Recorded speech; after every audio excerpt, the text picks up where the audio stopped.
Hi everyone, welcome back. My name is Andrea and I'm the Knitting PT on YouTube and on Instagram. I'm an orthopedic physical therapist and I put out maker self-care reels for knitters, crafters, crocheters, spinners, basically anything you do with your hands. My reels can apply, and I put those out to help everyone take better care of themselves so that we can keep doing what brings us joy and peace. If you're new here, I haven't been around in a while, so welcome. I'm sorry it took me so long to record another episode.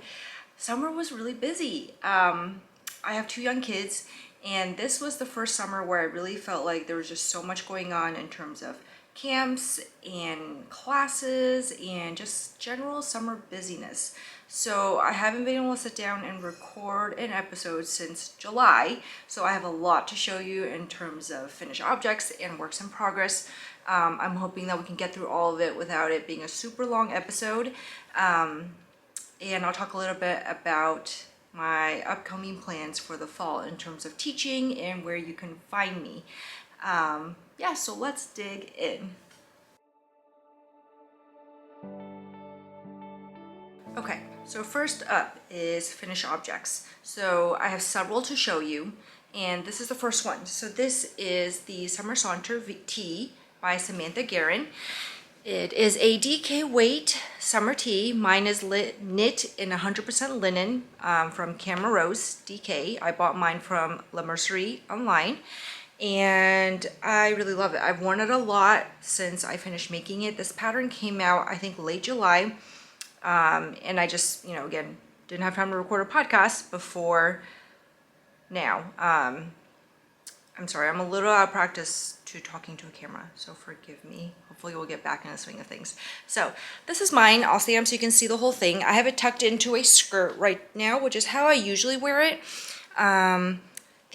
Let's see, it's got a folded hem here, and the body has a two, which I'll untuck a little bit to show you. Yeah. The only change I would make if I were to knit this again, which I do want to knit again, is that I would knit the body a little bit shorter. It's a little long, and I believe Samantha did make adjustments to that for the final pattern where she did shorten the recommended body length a little bit. But overall, I really like it. Like, look at this beautiful neckline detail here with an I-cord edge. Again, mine is in 100% linen, and it's a what do you call it? Like a chain plied linen, I guess. I think it's called chain plied. So I felt like it didn't really hurt my hands that much to work with it. And it softened up so much. Like, it literally feels so soft when I wear it now. And I feel like, if anything, it's kind of gotten looser the more I wear it. So I'm sure when I wash it next, I'll probably throw it in the dryer a little bit to soften it and maybe like try to tighten up the fibers a little bit. I don't know. But I really love it. It's super comfy. It's a great summer tee. I wore it a lot when it was still kind of hot and humid, because it just is super breathable as 100% linen. So I highly recommend this. I know that we're coming on the season of wearing sweaters and knitting sweaters, but in case you want to plan for next spring and summer, I highly recommend this tee. All right, next on my finished object train. Let's see, what's next? I guess we'll just finish up talking about test knits. So there's this one. This is another test knit that I did for Alicia Plummer. This is called the Plenty Loom Tee. Here it is. This is knit in Moondrake Yarn Co.'s Fua Fua base. And this base is, I think it's, I don't have a label with me, but it's like 75% brushed cashmere, 25% merino, something like that. So it's super soft. It is a more fingering weight base here. I'm not sure why showing it like this makes me think that you'll see it's fingering weight. So it's not quite, lace weight the way like Surrey or mohair is. So slightly heavier. I like it. If you've watched for a long time, you know that I cannot do Surrey or mohair. So I'm finding these kind of brush cashmere, light lace weight cashmere options to be really nice for me. And this Fua Fua base from Moondrake Yarn Co. is no exception. So this tee, it's super lightweight.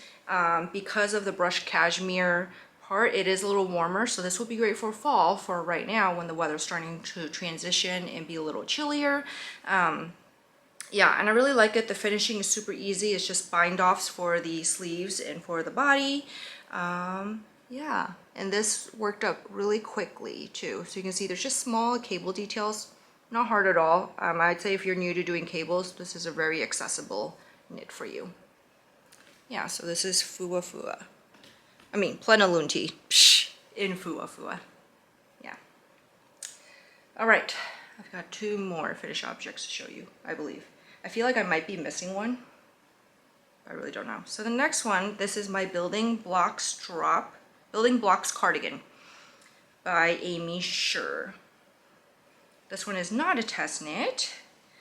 And I've been working on this one for a while. I think I cast this on in maybe March or April, and it's just been kind of a slow knit for me. But here it is. So it's a cardigan. I chose to do the vest view, which means it's short sleeves, and I also chose to do the split hem here. So if you're new to any of Amy's patterns, a lot of their patterns have different views to them. So it's like view A, view B, so you can kind of mix and match what you want to do. They usually range from like short sleeve, long sleeve, crop, hip, that kind of thing, okay? So yeah, so for mine, I opted to do short sleeves, I did the split hem, and I did not do pockets. So let me try it on to show you what it looks like. And it's a great layering piece because it's short sleeve for me. I wanted to make it like that. I actually wore it this morning when I took my daughter to the bus stop because it was in the 60s and it was just chilly, and it was a perfect layer, not too warm, not too hot. So here it is on. You know, clearly I wouldn't wear it with a skirt. I would wear it with probably like pants. Yeah, the yarn I use for this is from Pearl Soho, and this is the hedgerow base, which is like 93% mulberry silk, 5% merino, 2% something else. I don't remember. No, like 5% mulberry silk. I'll put the details down below. I don't have any ball bands with me. Today I was just like, I need to record an episode, so we're just going to record. Yeah, but this, so you can see it's very tweedy, woolly looking. It's very light. It's a very like a woolen spun kind of yarn, which means it's light and airy, which is great for larger layering pieces so that they're not like super heavy and they don't like kind of grow over time because the weight of the fabric is pulling it down. This base hedgerow is, I would not call it next to skin soft for me. And I have very sensitive skin. So again, you know, I can't do mohair, I can't do suri. A lot of things like woollier bases are generally not soft for me. Like wool of the Andes is not next to skin soft for me. Like it makes my skin kind of itch and I turn red from wherever it touches my skin. So for that, just to give you a baseline, wool of the Andes from Knit Picks, which is a fairly very accessible base. Usually a lot of people know what that is. That for me is not next to skin soft. And so this, I actually think this is a little bit softer for me. I still wouldn't wear a sweater with nothing underneath, which is why I decided to use it for this cardigan, which is a layering piece. And I really like it. The buttons I use are from Twin Mountain Handcrafts. There are these beautiful acrylic buttons with some gold flecks in them. I really like it. So just to give you a close-up of that, you can see the kind of tweedy looking flecks in there. Yeah. So I'll put all the details down below from hedgerow. I of course forgot the colorway name too. I'm usually more on top of this stuff, I swear. But it's just that it's been so long since I recorded. I'm a little out of practice. And I usually remember the details of my whips fairly well, but I did finish this one a while ago, so it's just not at the top of my head. And actually I'm looking down right now because I'm scrolling through my Ravelry page to find out. Yeah, so this is Cattail Brown is the colorway I use. Hedgerow is 93% wool, 3% cashmere goat, 3% silk. There we go. And actually now I'm getting kind of warm wearing this. So we're gonna take it off. And speaking of Ravelry, everything I talk about will be linked below. So links to dyers, yarn shops, pattern designers, links to my things such as my Ravelry page, my shop page, my Instagram, Patreon, Ko-Fi, all that stuff will be linked down below too. Okay, all right. Final finished object to show you all is this. So this is the Patchwork Pullover by Claire Jackson. Ta-da! This is all done in Woolberry, Fiber Co's, and Green Gables colorways. And I am really happy with how it turned out. So this is my first ever intarsia project, and I was very intimidated to start it, but it actually wasn't too bad. As long as you keep yourself organized with all your balls of yarn so they don't get tangled up, you'll be just fine. And so that's what I had to do. It was a lot of yarn management to make sure that my balls of yarn didn't get tangled up, because one time they did and it took me like an hour to untangle them. So learn from me if you plan to do an intarsia project and it's more than 2 colors. Like this was, I had to keep 10 balls of colors, 10 balls of yarn, because it's knit in the round from bottom up, and you split the colors back and front. So I had 10 balls of yarn to keep track of, and so as long as I kept them organized, it was fine, and it's worth the extra effort to keep them organized, believe me. So let me walk you through the colorways for this, and I'm going to pull up my project page on Ravelry so I can tell you what the colors are. So last year I did the Anna Green Gables club from Woolberry. So you got 1 color a month, and you know, you just get a single skein. So this was a great way to use up single skeins. If you have a lot of single skeins in your stash like me, this is a great way to use them up. This pattern uses DK weight. And so, all right, so here we go. I think we start from here. This is Kindred Spirits. This beautiful kind of orange, red leaning orange. This is Raspberry Cordial. Gilbert Blythe, beautiful deep brown. This is Flower Crown.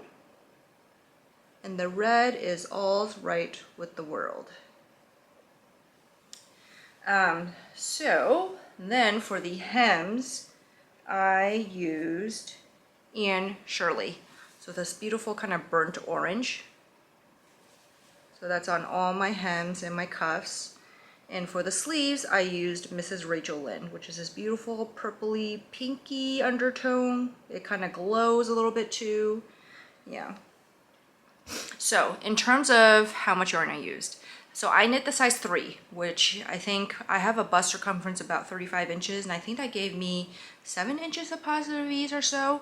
So I knit the 3rd size, medium, and I used less than a skein of yarn for all these patchwork squares. Okay, so all these patchwork squares took less than a skein of yarn, which is perfect if you have single skeins. For the sleeves, it took up my entire skein, and I actually had to undo the cuff of one of them and use a different color for the cuff because I didn't have enough. So for the sleeves, just know that if you wanted to knit the cuff in the same color too, you're going to need more than a skein of yarn for the sleeves. Okay, and then of course the hems all take less than a skein of yarn too. So overall, I used 7 skeins of yarn. I still have probably, I would say, I didn't weigh my yarn yet. I'm really awful about weighing my leftover yarn when it's not for a test knit. I do plan to, because I think that is valuable information to know, because especially if you want to make one using your leftover yarn from other projects, it's good to know, how much of a skein you actually need. And like, for example, I still have the leftovers sitting here in a bag. So let me dig that out, and I can kind of show you what the leftover balls look like. And so one thing to keep in mind is that when I split these balls up, I didn't do it that evenly. So like, for example, for Flower Crown, this is what I have left. So I guess that's about probably at least a quarter of a skein left. I'll have to weigh it to see how much it is exactly. But I will weigh it and I will update it on my project page. But just know in general, you'll probably just need a skein of yarn, unless you're knitting one of the larger sizes, in which case you might need 2. But I will look at the Ravelry page for that, because I believe Claire does tell you like how much you need. Okay, yeah, so this is a patchwork pullover.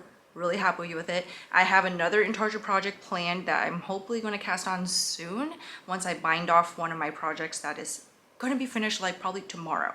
Yeah, I really love it. I am waiting impatiently for the weather to be cold so I can wear it, because I think it's such a perfect fall sweater. If you're going to Rhinebeck, I'm bringing this one with me to Rhinebeck, so you could look for me there. I'll be wearing this one of the days.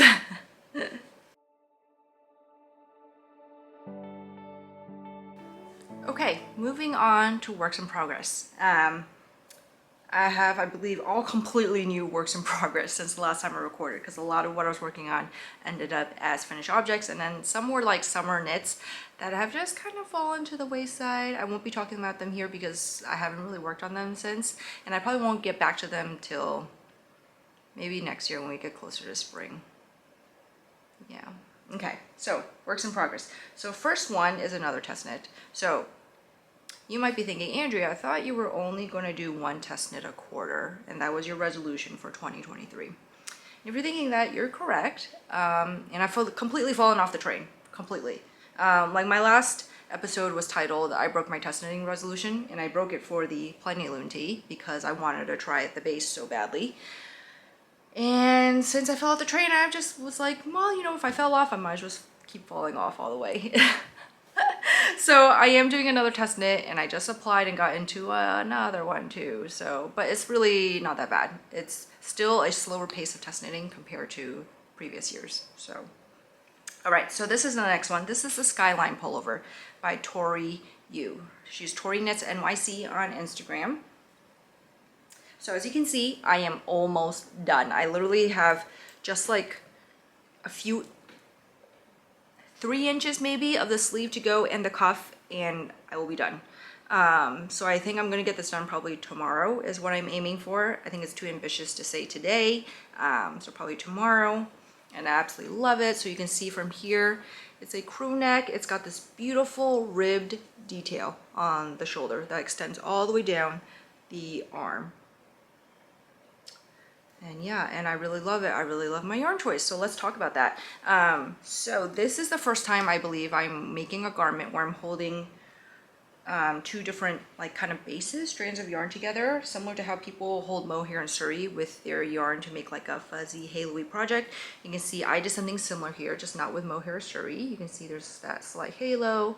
The fabric here is so soft. It is so soft, unbelievably. So this is the yarn I'm using. So for the pattern, you can either use like a DK weight yarn, or you can hold fingering and lace together. So this is Love Camellia by Camellia Fiber Company. This was a special colorway that they made over the summer to celebrate them moving into a new studio. It's this beautiful pale pink with pops of neon pink. And I'm holding it with, this is Blush from Ching Fiber. And this is the Veronita base, which is, I believe, 93% cashmere, 7% silk. And so this is a lace weight kind of alternative to mohair or suri. And I really love it.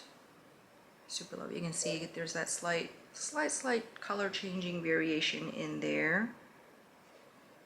Yeah. Really love it. So I'm holding these two together, and that makes this. And so you can see the neon pink is just like slightly softened a little. Yeah. I really love it. I really love how it's turning out so far. I mean, it's pretty much almost done, but super love it. Yeah, and this pattern is so classic. It's such a classic pattern. It's so different from, you know, usual what is out there. So it's kind of more of a, I believe I would call this like a saddle shoulder construction. I could be wrong, but you can see I love how that ribbing looks on the shoulders and how it extends down the sleeves too. Yeah, so this pattern will be out in mid-October. So look for the release then. I will have this done soon. Really excited to wear it too. And while we're at it, let me show you my project bag. I've been really bad about sharing my project bags, but this is from Rose and the Wren, Jane. She makes beautiful patchwork bags. I'm a big fan of her work. And this one's so pretty. It matches my project very well. It's got this teapot. I believe she has an update coming out soon with like fall bags. So keep your eye out there.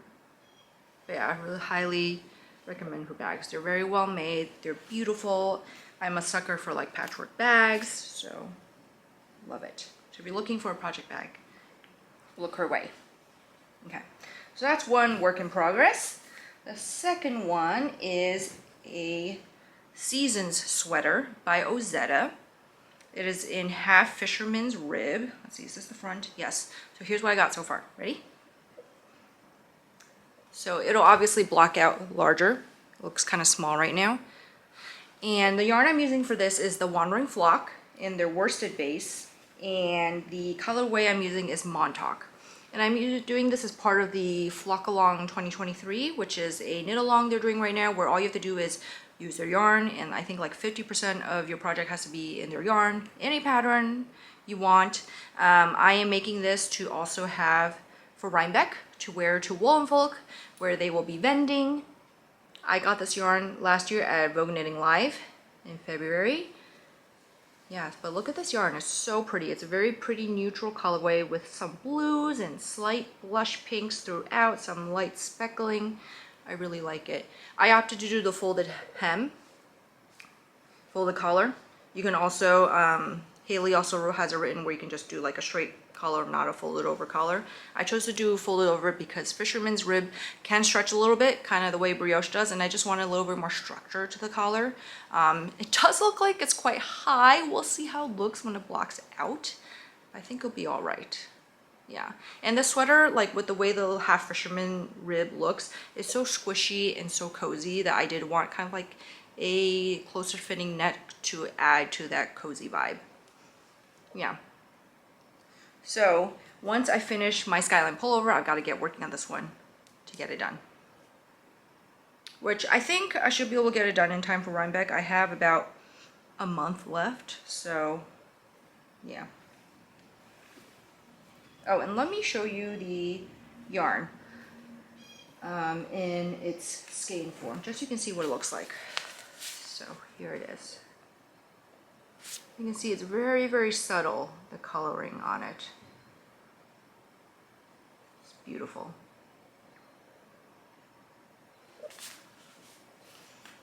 All right, next work in progress is the Merkle pullover. This is by Mary Gannon, I think is her last name. Here it is so far. So this is done in Wildwood Fibers, April. She's no longer dyeing right now because of health-related issues, but I got this yarn, I think in her last update before she stopped dyeing last year. And this colorway is Pearlescent. If you're thinking this looks familiar, it's because it is.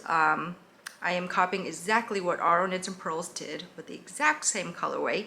Her and Megan, Kimchi & Co. and I are making, well, she already made hers, Megan already finished hers, I'm the last one making it, but we're having matching sweaters and we're going to wear these at Rhinebeck also. You can see it's like sand stitch all over, sand stitch. It's a raglan. There's a twisted rib at the collar, and yeah, so I am pretty much almost done with the body. What I'm doing right now is I knit to the end of a skein here, and then I'm going to do the sleeves next because I found throughout my 2 years of intense garment making that I care more if my sleeves are too short versus if the body is too short. Like, it bugs me way more if the sleeves are shorter than I want them to be than if the body is shorter than I want them to be. So when I am thinking I'm not sure how much yarn I might have left, I will finish my sleeves first before I finish my body. So that's what I'm doing. I'm gonna do my sleeves next, and then I will finish up my body. Yeah, so that's just my strategy for when I am not necessarily putting yarn chicken, but just trying to maximize my yarn and also just making sure I get the fit I want on my sweater. And that's just like from trial and error. Like, I used to think it was more important to me to have the body be the length I wanted, but I had like maybe 1 or 2 sweaters where I had the body the length I wanted, but my sleeves were a little bit short. And honestly, I found that it bugged me way more to keep tugging, feeling like I needed to tug at my sleeves to bring them down. Versus, I think if a sweater is like slightly shorter than you want it to be, you can play with that. You know, you can wear high-waisted things, and you know, nowadays I wear more high-waisted pants and skirts, so it's easier for me to manage that versus sleeves that are too short. Yeah.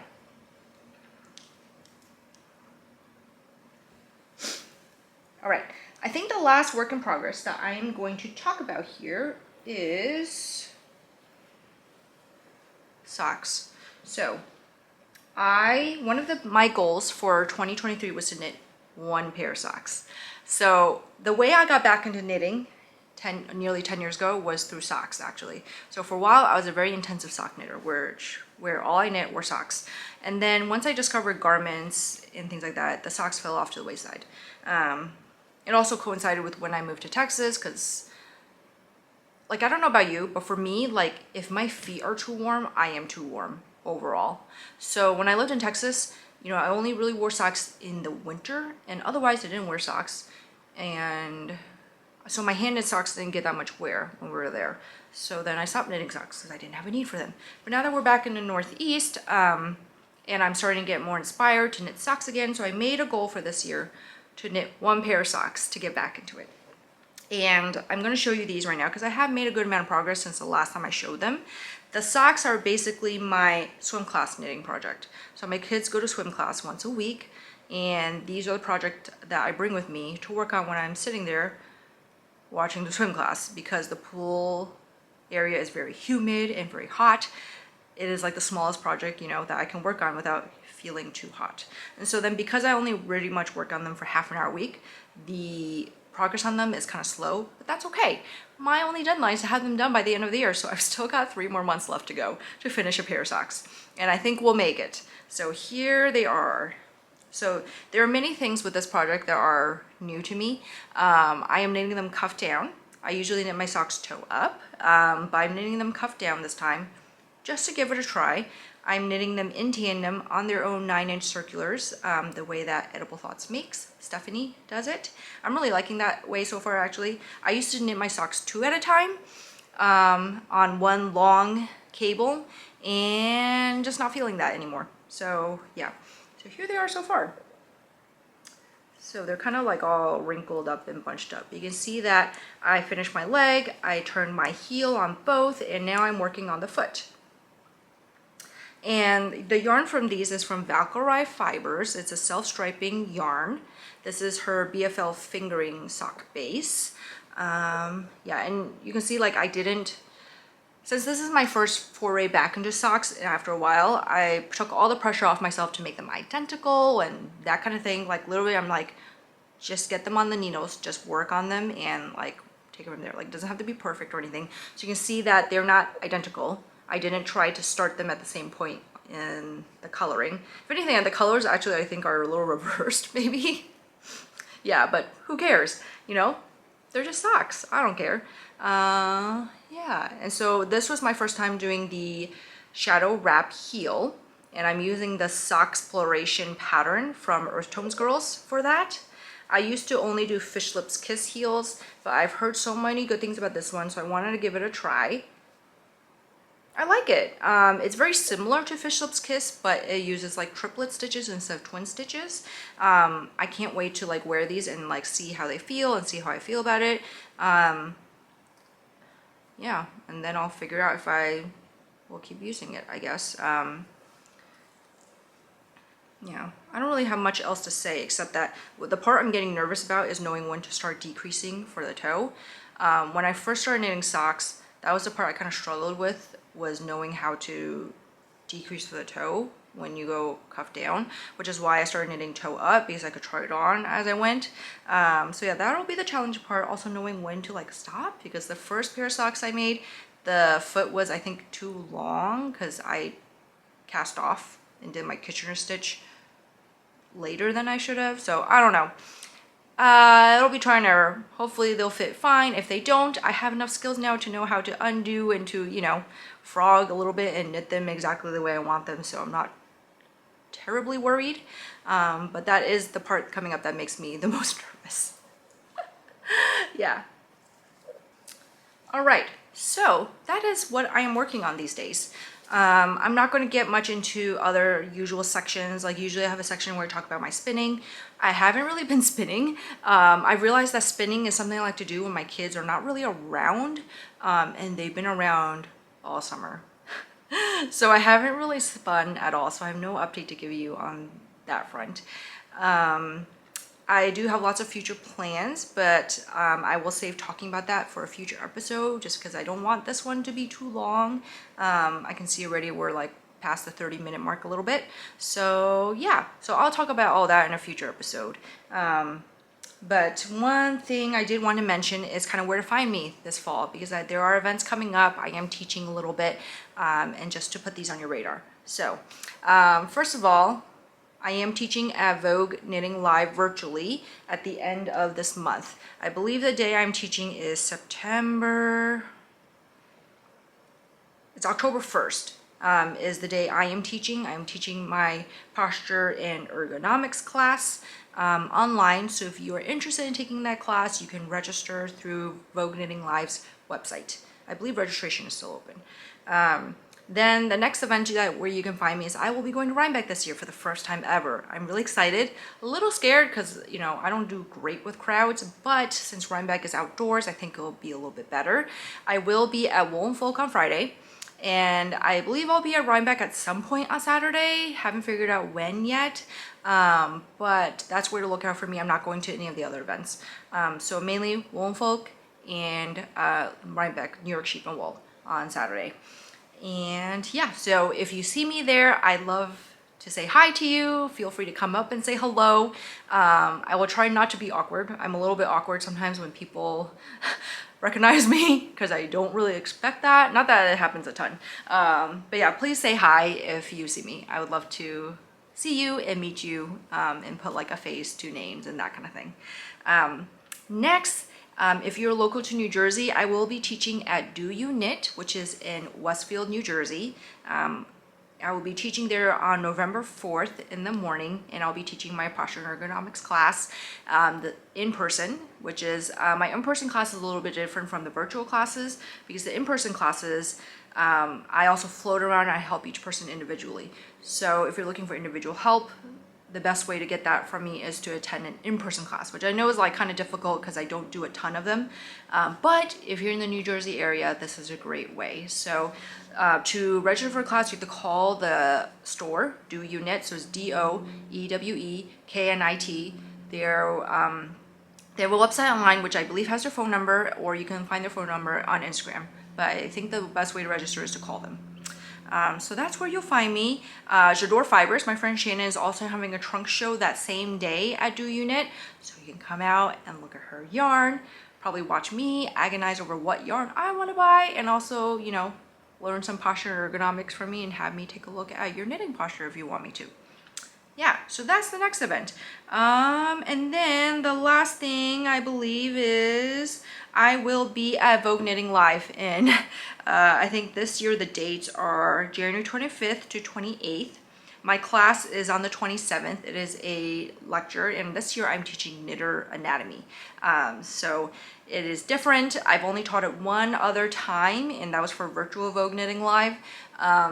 So if you're interested, you can go sign up at Vogue Knitting Live also. I think right now they only have VIP packages open. I'm not sure, I can't remember now when general registration opens, but I think right now you can purchase a seat to my lecture if you want. So my lecture is on the 27th on that Saturday. So yeah, so if you're interested, check that out too. Again, links to everything will be down below. And I think that's it for housekeeping. Again, links to everything are down below. I have a shop where you can find on-demand videos for strengthening for the various parts of your bodies.